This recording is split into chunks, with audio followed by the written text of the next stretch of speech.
दोस्तों नमस्कार। मैं हूं सत्येंद्र श्रीवास्तव और दिल्ली सहारा की यूट्यूब चैनल में आपका हार्दिक स्वागत है।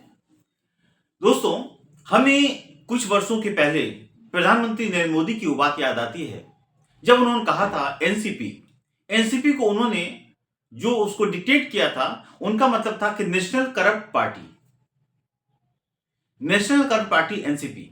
और उन्होंने कहा था उसका एक नेता है, उसका नाम है अजीत पवार, जो कि इतने मामलों में, संगीन आरोपों में इतना उसने फ्रॉड किया है कि वो उसकी जगह जेल के अंदर होनी चाहिए और चक्की पीसिंग के अलावा उसके पास कोई रास्ता नहीं है।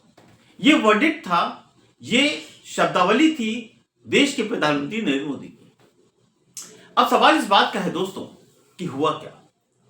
वो भ्रष्टाचारी, वो व्यक्ति जिसकी जगह सिर्फ जेलों के अंदर थी, सिर्फ उसने एक काम किया, उसने भारतीय जनता पार्टी के साथ अपनी पार्टी का सहयोग कर दिया।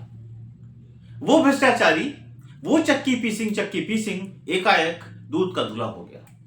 और तो और उन्हीं प्रधानमंत्री की पार्टी की तरफ से उसको महाराष्ट्र का उप मुख्यमंत्री या डिप्टी सीएम बना दिया गया। डिप्टी सीएम बनने के बाद वो पार्टी के साथ महत्वपूर्ण अंग सहयोगी दल हो गए। और सबसे बड़ी खबर जो निकल के आ रही है कि एक वक्त था जब अजीत पवार के घर के 26 ठिकानों पर इनकम टैक्स की रेड पड़ी थी, 1000 करोड़ की संपत्ति को जब्त किया गया था। पूरे देश के अंदर इस बात को बताया गया था कि अजीत पवार ने अरबों की प्रॉपर्टी अनैतिक रूप से अर्ज की है। लेकिन आज खबर यह आई दोस्तों कि भारतीय जनता पार्टी का तीसरी बार उप मुख्यमंत्री बनने वाले अजीत पवार को इनकम टैक्स डिपार्टमेंट ने 1000 करोड़ की संपत्ति उनको वापस लौटा दी है। जाइए, मुक्त हो गए आप। मुक्त कैसे हो गए? Washing powder Nirma, Bharatiya Janata party की वॉशिंग मशीन में आप स्नान करें, आप धुल के साफ होके आ जाएंगे। और आज अजीत पवार, उनकी पत्नी, उनके बेटे की जो संपत्ति कोकर किया गया था वो सारी उनको लौटा दी गई है। ये न्यायाधिकरण का फैसला है। कभी आपने सुना था कि इनकम टैक्स जिस प्रॉपर्टी को जब्त कर लेता है उसको बाद में वापसी भी उसकी होती है? लेकिन ऐसा हुआ है। बहुत साफ संकेत है, एक है तो सेफ है, एक है तो सेफ है, वरना आपको पता है दोस्तों। इस पूरे एनालिसिस को आपके बीच में हम रखेंगे। उसके पहले एक बार आपसे निवेदन करूंगा कि दिल्ली सहारा के यूट्यूब चैनल को जिन लोगों ने सब्सक्राइब नहीं किया, प्लीज सब्सक्राइब करें, लाइक करें और ज्यादा से ज्यादा शेयर करें। एक बात और, थैंक्स बटन दबा करके आप दिल्ली सहारा को आर्थिक रूप से मजबूत करने में अपना योगदान दे सकते हैं। दोस्तों, अब सवाल इस बात का है कि आखिरकार ऐसा क्या हुआ कि अजीत पवार अपनी मनमानी करके भी आज वो सब कुछ पा गए जो कोई दूसरा पा नहीं सकता। जितना करप्शन कर सकते थे करप्शन किया। और ये करप्शन करने वाले, उसका आरोप लगाने वाले प्रदेश के आज के निवर्तमान मुख्यमंत्री देवेंद्र फडणवीस ने आरोप लगाया था कि इन्होंने करोड़ों रुपए का गबन किया है, भ्रष्टाचार फैलाया है, इनकी जगह जेल में होनी चाहिए। आज वो उनका डिप्टी सीएम है। तो सवाल इस बात का है कि चर्चा इस बात की बहुत जोरों पर है कि 2019 और 2021 को याद करिए, जब सारे टीवी चैनल्स पर सिर्फ अजीत पवार छाए हुए थे और हर जगह धकाधक 26 ठिकानों पे इनके छापे पड़ रहे थे। कभी जमीन जब्त हो रही थी, कभी कैश की बात हो रही थी, कभी तमाम तरह के जो है आरोपों की बात हो रही थी। एकाएक सब कुछ शांत हो गया। वो सुनामी थी, वो तूफान था, एकाएक सब कुछ क्लियर। और क्लियर कैसे हुआ? जब वो भारतीय जनता पार्टी के सहयोगी बन गए। 1000 करोड़ की संपत्ति को जब्त करना और उसके बाद सब कुछ सकारात्मक हो जाना कैसे पॉसिबल है? लेकिन उसी के साथ एक सवाल और उठा। यहां पे सिर्फ अजीत पवार ही नहीं बचे। सवाल इस बात का, लगभग 300 करोड़ रुपए के एक मामले में प्रफुल्ल पटेल का नाम आया। और देखिए प्रफुल्ल पटेल भी उन्हीं के पीछे पीछे लगे हुए हैं, वो भी मामला शांत हो गया। कहा तो यहां तक जा रहा है कि नवाब मलिक के मामले में भी यद्यपि भाजपा ने बड़ा ही कड़ा रुख अख्तियार किया था उनके खिलाफ कैंडिडेट खड़ा करने में, मामले को शांत किया जा रहा है क्योंकि वो अजीत पवार के साथ है। शिवसेना ने ओपनली खुलेआम आरोप लगाया है कि अगर आप बहुत बड़े आरोपी हैं, बहुत बड़े भ्रष्टाचारी हैं, तो आपको एक काम करना चाहिए कि भारतीय जनता पार्टी जाके ज्वाइन कर लीजिए, आपके सारे आरोप, सारे भ्रष्टाचार, सारा करप्शन खत्म हो जाएगा। ये शिवसेना उद्धव ठाकरे के प्रवक्ता का आरोप है, कथन है, आरोप नहीं कथन है। उनका साफ कहना है कि ऐसा होता आया है और उसी का नतीजा है कि प्रफुल्ल पटेल, नवाब मलिक, ये सारे के सारे लोग अपने भ्रष्टाचार को, अपने करप्शन को, उससे निजात पा जाएंगे क्योंकि उन्होंने भारतीय जनता पार्टी के टैग अपने पास लगा लिया है। अब सवाल इस बात का है दोस्तों कि सदन के अंदर क्या एक ऐसा दस्तूर सेट किया जाएगा कि आप कितना बड़ा भी करप्शन करें, लेकिन अगर आप देश की सत्ता के साथ जाते हैं तो आपके 100 खून माफ है।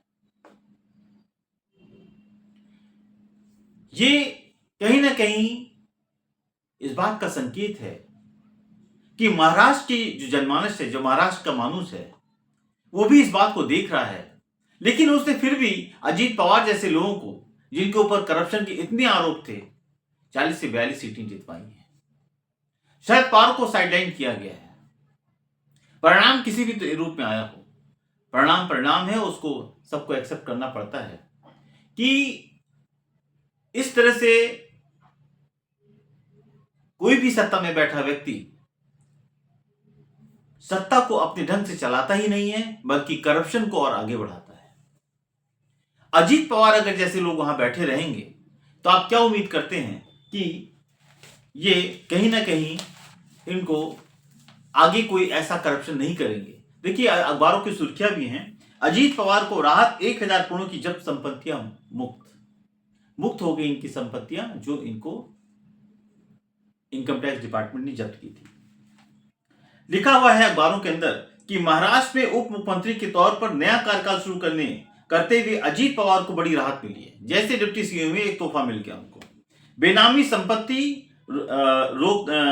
रोकथाम न्यायाधिकरण ने उनके और उनके परिवार पर बेनामी संपत्ति रखने के आरोपों को खारिज कर दिया। खारिज कब किया?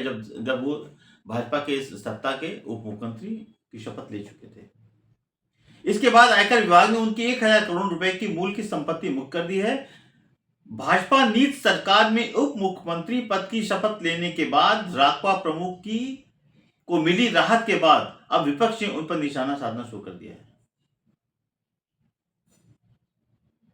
अब सोचिए 2021 में आयकर विभाग ने अजीत पवार, उनकी पत्नी सुनेत्रा पवार तथा बड़े बेटे पार्थ पवार की 1000 करोड़ रुपए की संपत्तियां जब्त की थी। इन संपत्तियों में sparkling soil, Guru commodities, fire power agri farm, निबो ट्रेनिंग कंपनी, तमाम ऐसी चीनी कंपनियां थी जो इसमें शामिल थी। कितना बड़ा कारोबार था महान मंत्री जी का। और देखिए पूरी चर्चा थी हर तरफ, और चर्चा देखिए विपक्ष ने नहीं किया था। सबसे बड़ी बात क्या है, ये सारी चर्चा सत्तारूढ़ पार्टी ने की, जो आज की सत्तारूढ़ पार्टी है। माननीय प्रधानमंत्री नरेंद्र मोदी ने अपनी रैलियों में महाराष्ट्र के अंदर की, देवेंद्र फडणवीस मुख्यमंत्री ने की। क्या आज ये कहेंगे कि हमने जो आरोप लगाया था वो गलत है? क्या देश का प्रधानमंत्री इस बात को मानने को तैयार होंगे कि जो उन्होंने चक्की पीसिंग का नारा बुलंद किया था वो गलत था? क्या देवेंद्र फडणवीस आज इस बात को कहेंगे कि जो उन्होंने आरोप लगाया था, उसी व्यक्ति को डिप्टी सीएम बना के बैठाए हो, क्या ये आरोप उन्होंने गलत लगाया था? ये दोस्तों यही राजनीति है और यही सत्ता की राजनीति है। सत्ता की राजनीति हमेशा ऐसे ही होती है। ऐसे बहुत सारे लोग, आसाम के मुख्यमंत्री को देख लीजिए। आसाम के मुख्यमंत्री जब कांग्रेस के अंदर थे तो उनके ऊपर कितने आरोप लगाए गए? भाजपा ने लगाया था, लेकिन जब उन्होंने भाजपा ज्वाइन कर लिया तो आज वो आसाम का मुख्यमंत्री बना बैठा हुआ है। कोडा, सबसे करप्ट आदमी झारखंड का, आज भाजपा का सहयोगी बना बैठा हुआ है। आप देखिए वेस्ट बंगाल में इनका जो पूर्व अध्यक्ष था, जो तृणमूल कांग्रेस से निकल के, जब वो तृणमूल कांग्रेस में था तो उसके खिलाफ कार्रवाई हो रही थी। तमाम करप्शन के चार्जेस थे। जैसे उसने भाजपा ज्वाइन कर लिया, करप्शन खत्म हो गया। अभी आसाम के मुख्यमंत्री ने झारखंड चुनाव के बीच में एक प्रेस कॉन्फ्रेंस की थी और कहा था जब भी कोई नेता भारतीय जनता पार्टी ज्वाइन करता है या उसका सहयोगी बनता है तो मोदी जी उसकी फाइल बंद नहीं करते। शायद आसाम के मुख्यमंत्री को इस खबर को सुनने के बाद अपने तथ्य पर विचार करना पड़ेगा कि फाइल बंद कैसे होती है। इन तमाम कोशिशों के बावजूद दोस्तों एक बहुत बड़ा सवाल है कि अजीत पवार जैसे लोग भारतीय राजनीति में क्या और पैदा होंगे, क्योंकि ये उन लोगों को सबक है, वो जो करप्शन की मिसाल लोग बनाना चाहते हैं राजनीति के अंदर, उनके लिए एक सबक है कि हाँ, हम जितना चाहे उतना करप्शन करें, पार्टी को समझ बूझ के ज्वाइन करो, उसके बाद हमारे सारे करप्शन धुल जाएंगे। वॉशिंग पाउडर देगा, जी हाँ, कितना भी पाप हो उसमें धोइए और सब धुल के बाहर आ जाएंगे। ये महाराष्ट्र की राजनीति की एक झलक है। अभी महाराष्ट्र के अंदर क्या होने जा रहा है कुछ नहीं पता, लेकिन एक राहत अजीत पवार को जरूर मिली है। इस राहत के क्या मामले हैं, क्या कभी सत्ता पलटेगी तो फिर ये मामले खुलेंगे, फिर क्या भारतीय जनता पार्टी क्या स्टैंड लेगी, क्योंकि आरोप उसने ही पहले लगाया था। ये वक्त की बात है दोस्तों। लेकिन आज अजीत पवार किंग मेकर बन गए हैं, भाजपा का उनको पूरा सहयोग है। सिंधे एक मजबूरी का सौदा है, भविष्य में क्या होगा किसी को नहीं पता। दोस्तों आपको हमारा एनालिसिस कैसा लगा, इस पूरे विश्लेषण के ऊपर अपने कमेंट जरूर करिए, लाइक करिए, ज्यादा से ज्यादा शेयर करिए। और एक बात मैं फिर कहूंगा, थैंक्स बटन दबा के आप दिल्ली सहारा को आर्थिक रूप से मदद कर सकते हैं। मैं हूं सतीश श्रीवास्तव, कल फिर इसी समय आपसे दोबारा मुलाकात करूंगा नए विश्लेषण के साथ। नमस्कार।